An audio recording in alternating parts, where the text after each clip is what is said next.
اللہ الرحمن الرحیم اللہم صلی وسلم وبارک علی سیدنا و مولانا محمد طب القلوب و دوائها وعافیت الابدان و شفائها و نور الابصار و ضیائها وعلی آلہ و صحبہ دائما ابدا۔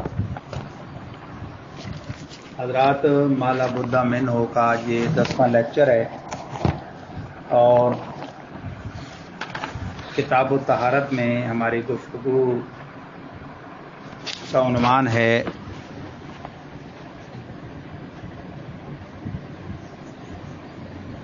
غسل کے بارے میں۔ علامہ فرماتے ہیں فصل در غسل ششتن تمام بدن و آب در دہن و دربینی کردن فرض است۔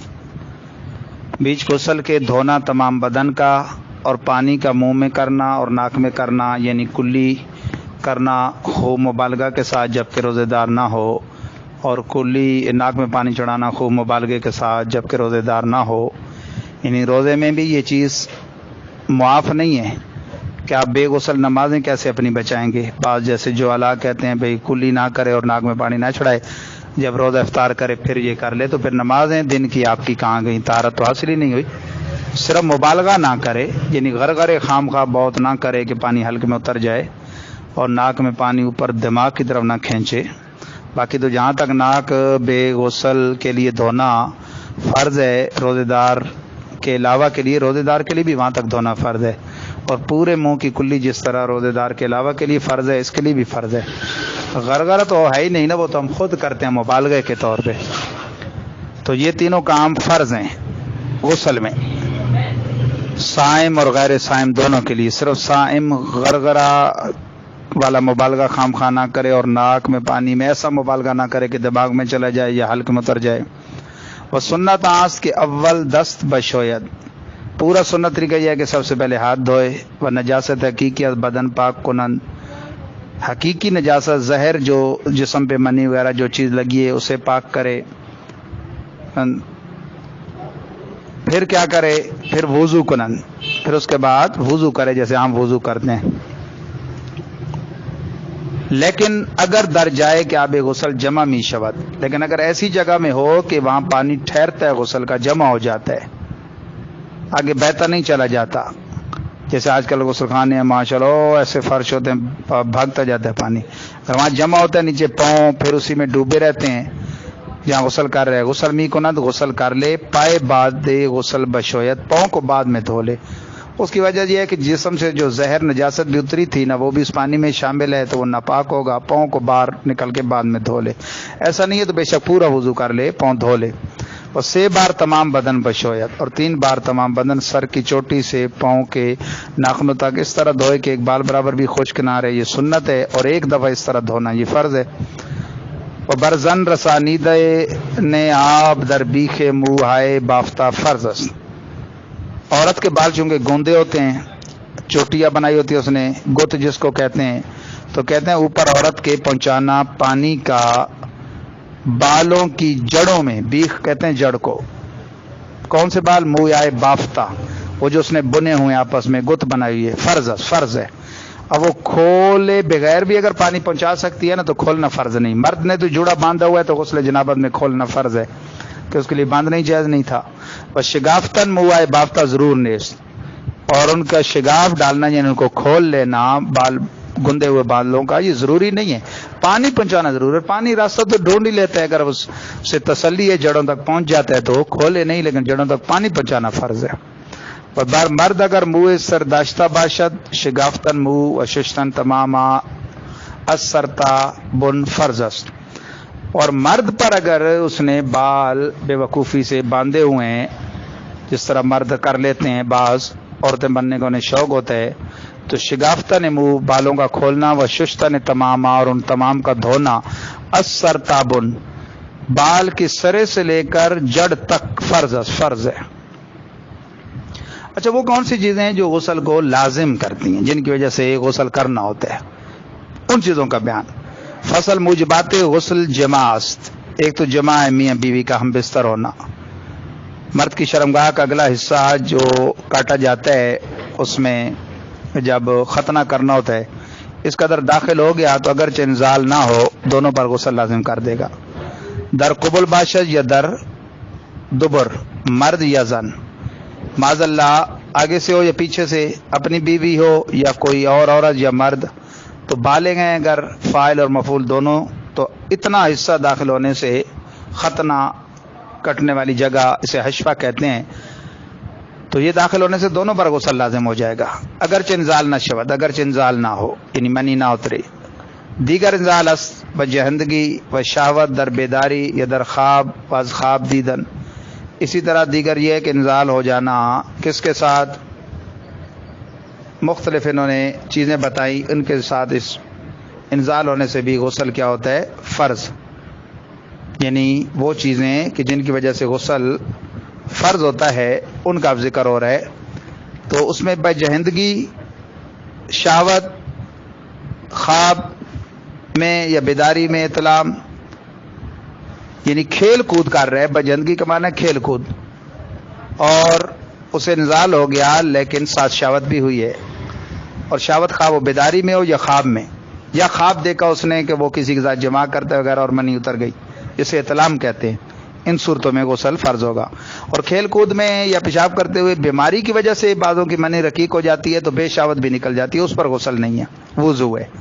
بدون انزال غسل واجب نہ شود، بغیر انزال کے غسل نہ ہوگا. بغیر انزال کے غسل والی صورت وہی ہے حشوہ، یعنی سپاری کا مرد یا عورت کے آگے یا پیچھے کے مقام میں داخل ہو جانا.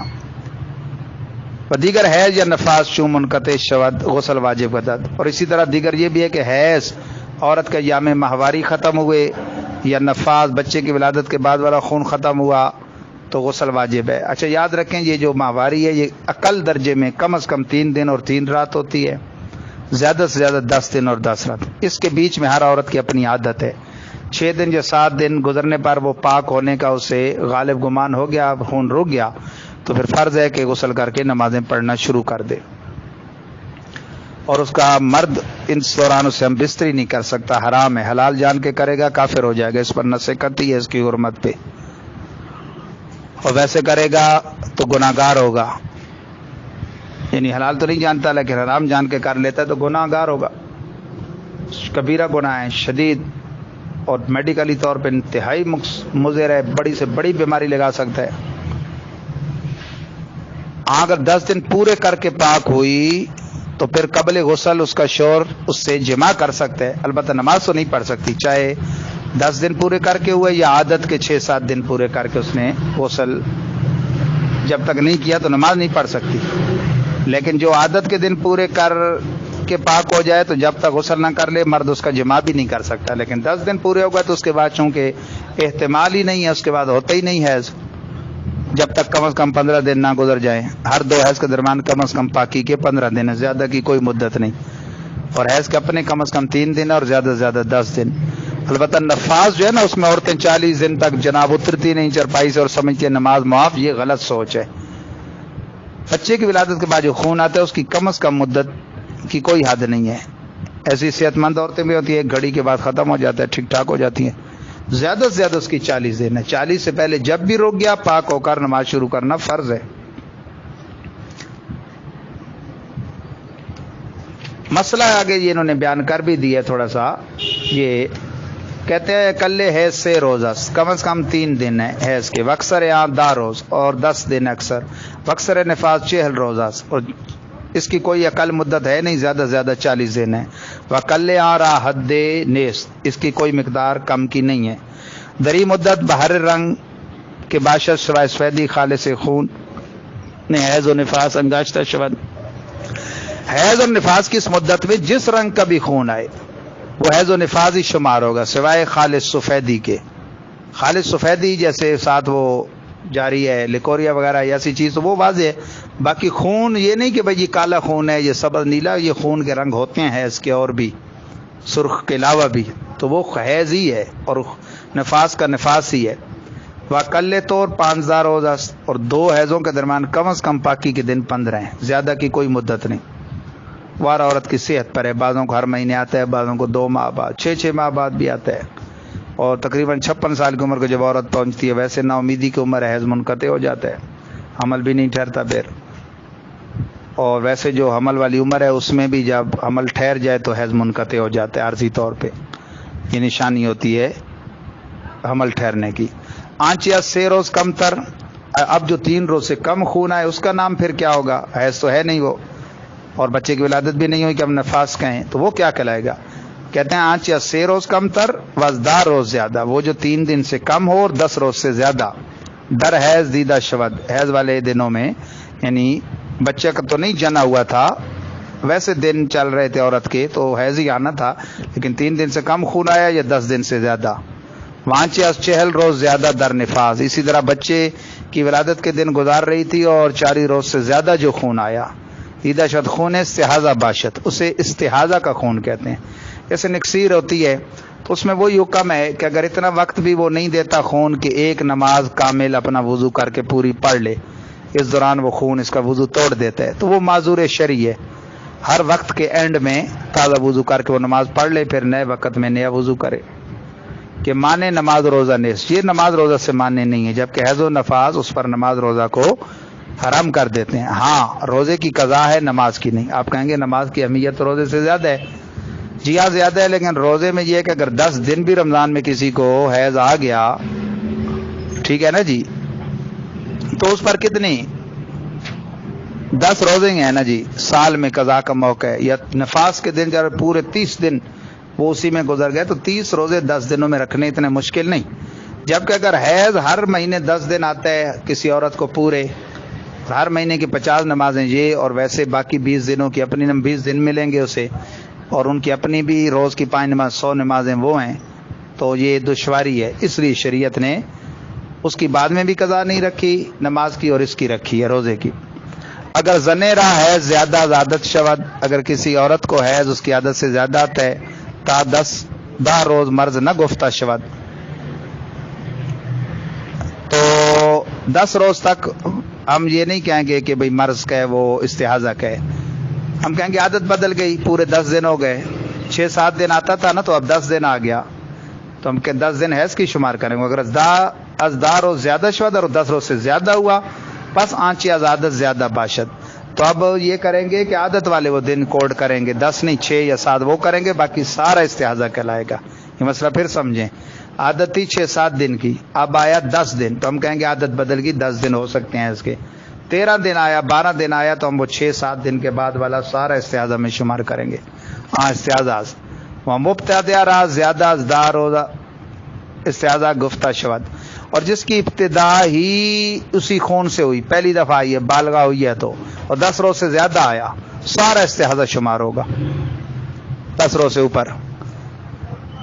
وہ پاکی کے درمیان ہے مدت حیض یا نفاس یافتہ شود حیض و نفاس، اور وہ پاکی کے درمیان مدت حیض یا نفاس کے پائی جائے وہ حیض و نفاس ہوگی۔ کیا مطلب؟ 10 دن کے اندر کچھ دن پاک ہو گئی نا، پھر 10 دن کے اندر اندر خون آ گیا، بیچ میں اس نے نہا کے نمازیں پڑھ لی تھیں، وہ ساری نفل ہو جائیں گی، وہ سارے دن حیض کے شمار ہوں گے۔ 40 دن سے پہلے خون رک گیا تھا اور پھر 40 دن کے اندر اندر آ گیا تو سارا نفاس ہی شمار ہوگا، اس دوران اگر نہا کر نمازیں پڑھ لی تھیں تو وہ نفل شمار ہوں گی۔ ٹھیک ہے جی، تو کہتے ہیں مسئلہ حیض و نفاس نماز ساکت شود، حیض و نفاس سے نماز ساکت ہو جائے گی، قضاء عام واجب نے اس قضا نہیں ہوگی نماز کی، وہ روزہ رہا حیض و نفاس مانے اس، روزے کو بھی مانے تو ہیں حیض و نفاس، لیکن قضا واجب شود، قضا ہوگی۔ وہ جماع در حیض و نفاس حرام است، جماع حرام ان میں، نہ در استحاضہ و حیض، اگر پیش از 10 روز منقطع شود بدون غسل کردن زن وتی حلال نہ شود۔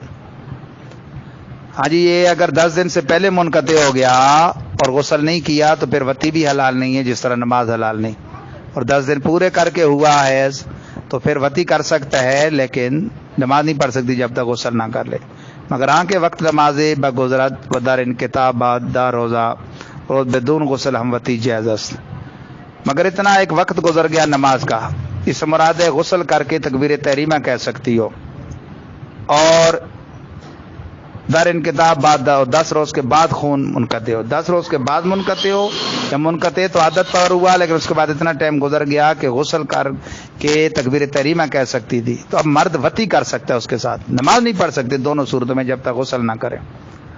نزد امام اعظم و نزد اکثر ائمہ بدون غسل جائز نہیں، لیکن یہ قول امام اعظم کا ہے۔ فتویٰ جس پر ہے وہ یہ ہے کہ 10 روز گزار کے پورا کیا تو پھر تو وتی ہو سکتی ہے، غسل نہیں کیا تو نماز نہیں پڑھ سکتی، لیکن عادت پر ختم ہوا تو جب تک غسل نہ کر لے وتی بھی نہیں ہو سکتی نماز کی طرح۔ بے وضو را دست رسانیدن و مصحف بے پردہ جائز نیست، یاد رکھیں بے وضو آدمی مصحف شریف کو بے پردہ چھو نہیں سکتا، اس کے پاس کو الگ سے پاک کپڑا ہے نا جو قرآن کا بھی تابع نہیں، یعنی اس کا غلاف نہیں، اور اس کے بدن کا بھی تابع نہیں، علیحدہ سے پکڑا ہوا ہے تو اس سے پکڑ سکتا ہے۔ بے غسلہ تو یوں بھی نہیں پکڑ سکتا۔ اور خواندن قرآن جائز ہے، ہاں بے وضو کا زبانی قرآن پڑھنا جائز ہے، اور در حالت جنابت و حیض و نفاس خواندن قرآن ہم جائز نہیں ہے۔ بے غسلے کا، حیض والی کا، نفاس والی کا جائز بھی نہیں ہے، قرآن زبانی پڑھنا بھی جائز نہیں۔ نہ درآمدن با مسجد میں، نہ طواف کعبہ، نہ مسجد میں آ سکتے ہیں نہ طواف کعبہ کر سکتے ہیں۔ جی ہاں، اللہ تعالی ہمیں ان مسائل کو یاد رکھنے سمجھنے کی توفیق عطا فرمائے، اور فقہ اسلامی میں اللہ تعالی ہماری عقل کی گرہ کھول دے، ہمارے لیے علم نافع کے دروازے کھول دے، علم غیر نافع سے ہمیں دور رکھے۔ پروردگار عالم ہمیں دین دنیا کی بھلائیاں نصیب فرمائے۔ والسلام علیکم ورحمۃ اللہ وبرکاتہ۔